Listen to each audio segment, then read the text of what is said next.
Alright, let's take a look at finding the limiting value of a sequence. So whenever you get limiting value of a sequence questions in your GCSE Maths paper, you always get something like this.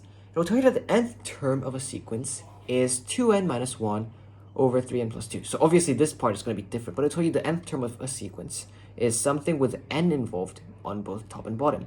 And it's going to ask you to prove that the limiting value with n being, and this arrow, by the way, it doesn't mean n is equal to, it just means n tends to be. And you all know this symbol, right? This like sideways 8 is equal to infinity. So infinity, in case you didn't know, is just a number that continues forever. So with n tending to be infinity, so it's asking you to say like, imagine n is infinity, is 2 over 3. It's asking us to prove that with n supposedly being infinity is 2 over 3. It's not n equals infinity, it's n tending to be. So this arrow means n tends to be. So you can imagine it as infinity. How do we prove that it's 2 over 3? Well, I'll show you the steps first, and then I'll explain why this happened in just a second. So we have 2n minus 1 and 3n plus 2. So we're going to divide both top and bottom by n. So 2n minus, divided by n, minus 1 divided by n, and 3n divided by n, plus 2 divided by n. So we divided every single term in this sequence by n. So it's still the same number, right? So everything is divided by n. We can simplify this. N and n is going to cancel out. N and n is going to cancel out, right? It's going to become 2 minus 1 over n. N and n is going to cancel out, so it's going to become 3 plus 2 over n. So you're probably wondering, how does this help us? In any case, it just makes it even worse because we have a fraction now within a fraction. It doesn't help us in any way. But this is really important. It really does help us. Because right now we just said that n tends to be infinity, right? So we could say we could imagine that n is infinity. The thing with fractions is that when the denominator is big, the number gets even smaller, right? So infinity means it goes on forever, right? So this fraction is going to be so small, it's almost negligible. So we write, and this bit is crucial, and you need to write this in your GCSE math paper, 1 over n tends to be, remember this arrow means tends to be 0, and 2 over n tends to be 0. Because this n is tending to be infinity, it means that this denominator is going to be so big, it's going to be almost non-existent. So this is almost going to be like 2 minus 0 and 3 plus 0, which is equal to 2 over 3. So therefore, our final answer is that 2n minus 1 over 3n plus 2 is equal to 2 over 3. And that's because n is infinity, tending to be. It's not, you can't write n is infinity, that you'll get it wrong. Also, you can't write 1 over n equals 0 and 2 over n equals 0. This is both wrong. You have to use this arrow sign, which means tends to be. Because infinity, n is not infinity, it's just tending to be. And even if n was infinity, it would not be 0. It'd just be a really small number. We're just saying that because n is so big, and because the number will therefore be so small, we could imagine that it's going to be 0, meaning it's going to be 2 over 3. So that's the limiting value of a sequence. Once you understand this logic, everything else becomes pretty much straightforward. Let's go through one harder question. So the question tells us that the nth term is 4n minus 1 and 2n minus 5. And the position of a value is 2.36. Position of a value. And remember, this is all from the GCSE. I've just shortened the question down a bit, but if you read the question, you'll get something like this. It tells us that the position of a value is 2.36. So it just means that a value in the sequence is 2.36. And we're supposed to find what n is.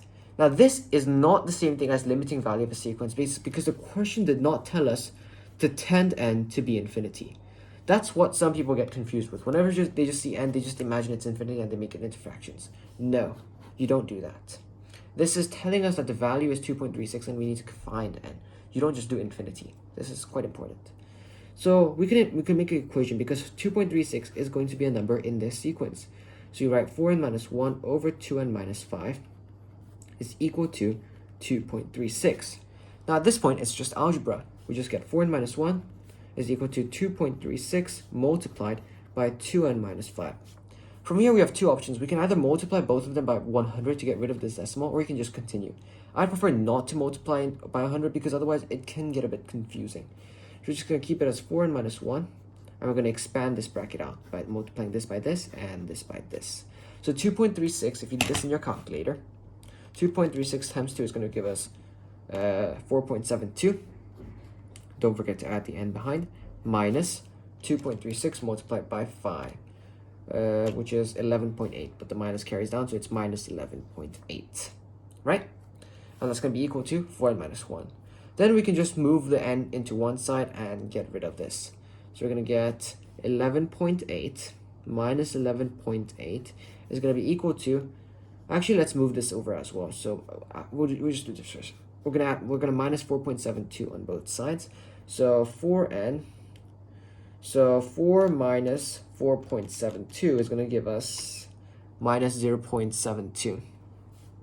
Minus 0.72n minus 1 is minus 11.8. We're going to add 1 on both sides to get rid of this side. So that's going to give us minus 10.8 is equal to minus 0.72, right? Because we added 1 on both sides. Then we have an equation of minus 0.72, I forgot the n, minus 0.72n is equal to minus 10.8. We can multiply this by 100 to give us 72n, minus 72n by the way.